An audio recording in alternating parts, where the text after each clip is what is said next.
শিয়ালদার মতন জায়গায় মাত্র 50 টাকায় কি সত্যি ব্রেকফাস্ট করা যায়? আজ সেটাই রিয়েল টেস্ট করতে চলেছি আমরা। 50 টাকা নিয়ে বেরিয়ে তো গেছি, দেখি এই টাকায় কি কি ব্রেকফাস্ট পাওয়া যায় আর শেষে পেট আদৌ ভরে কিনা।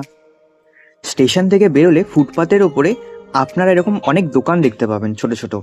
তো এখান থেকে অনেক কম দামে টি শার্ট, মোবাইল গ্লাস, ঘরের যা যা আসবাবপত্র লাগে সব এখান থেকে অনেক কম দামে পেয়ে যাবেন। তো এই মার্কেট থেকে বেরিয়ে সোজা হেঁটে গেলেই আমাদের প্রথম গন্তব্যস্থল। প্রথমেই আমরা টেস্ট করব নবরুচির স্পেশাল কচুরি। শিয়ালদা স্ট্রিট ফুডের খুব জনপ্রিয় একটা দোকান এটা। ইউটিউবের অনেক ভিডিও দেখেছি এই নবরুচির কচুরির দোকান নিয়ে। তো এখানে নাকি ভাড়ে করে তরকারি দেওয়া হয়। তো প্রথমে এখান থেকে ডালপুরি ট্রাই করা যাক। দোকানে কিন্তু ডালপুরির দাম 7 টাকা করে লেখা, কিন্তু তোমরা যদি 1 প্লেট নাও তাহলে 3 পিস ডালপুরি দেয়, সেটার দাম নেয় 20 টাকা। এই দেখো এরকম শাল পাতায় 3টে ডালপুরি দিয়েছে আর তার উপরে দিয়েছে তরকারি। হয়তো আমরা সানডে এসেছি তাই আজকে ভাড় ছিল না হয়তো, তাই শাল পাতাতেই দিয়েছে। তো শাল পাতাতেও কিন্তু খেতে খুব টেস্টি লাগে। অনেক দিন পরে আবার শাল পাতায় কিছু খাচ্ছি।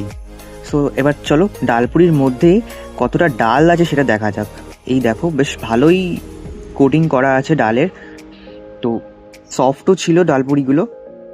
আর এখানে যে তরকারিটা দেয়, তো এই তরকারির মধ্যে আছে সয়াবিন আর আলু।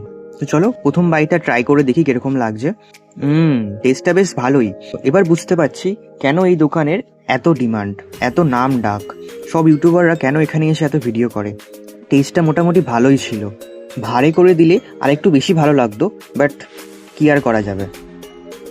তো এই নবরুচির স্পেশাল কচুরি খেতে হলে আপনাদের চলে আসতে হবে এনআরএস যে হসপিটালটা আছে শিয়ালদায়, তার ঠিক উল্টো দিকে একটা ছোট্ট গলির মধ্যে এই দোকানটা। তো শিয়ালদায় আসলে একবার হলেও এই স্পেশাল কচুরিটা ট্রাই করে দেখো। তো কচুরি খাওয়ার পর এখন আর বেঁচে আছে আমাদের কাছে 30 টাকা। তো 30 টাকায় দেখি কি কি খাওয়া যায়। তো প্রচণ্ড গরম লাগছে, তো তাই ভাবলাম একটু পুদিনার জল খাওয়া যাক। তো সেই জন্য চলে এসেছি শিয়ালদা স্টেশনের ঠিক কাছাকাছি একটা পুদিনার জলের দোকানে। তো এই যে এই গ্লাসটা, এটা নিয়েছিল 20 টাকা। পুদিনার ফ্লেভার অতটা না পেলেও ঠান্ডা ঠান্ডা যেহেতু, তাই এই গরমের মধ্যে খেয়ে বেশ ভালোই লাগলো। সো পুদিনার জল খাওয়ার পরে এবার আমাদের কাছে বেঁচে আছে মাত্র 10 টাকা। তো এবার 10 টাকায় কি খাওয়া যায় চলো দেখা যাক। বাকি 10 টাকায় নিয়ে নিয়েছি একটা রসগোল্লা।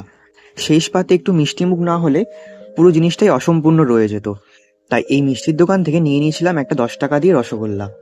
রসগোল্লাটাও খুব সফট আর খুব খেতে টেস্টি ছিল। তো 50 টাকায় আমাদের মনও ভরলো প্লাস পেটও ভরে গেল। তো তোমাদের ভিডিওটা কেমন লেগেছে সেটা অবশ্যই কমেন্ট করে জানিও, আর ভালো লাগলে তো লাইক, কমেন্ট, শেয়ার অবশ্যই করো। তো দেখা হচ্ছে আরও একটি নতুন ব্লগে।